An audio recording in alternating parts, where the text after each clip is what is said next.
sana se faz a cara. Fala para deixa na seu lugar. Fala disso não.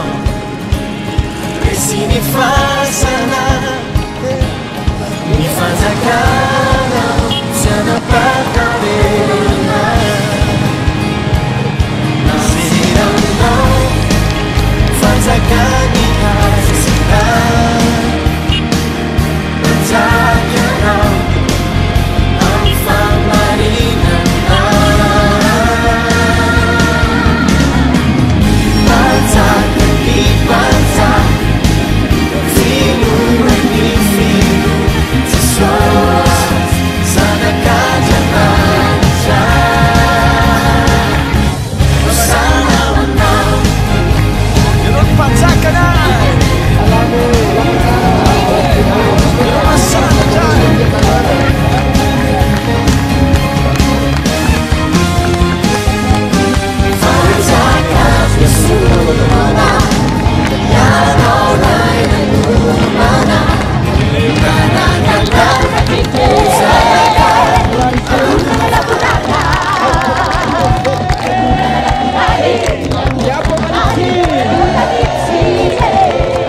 Masna jawari mancara itu, orang niaja, orang dia sempurna itu saudara sekali.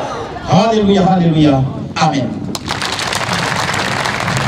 Kalau kita mau berbicara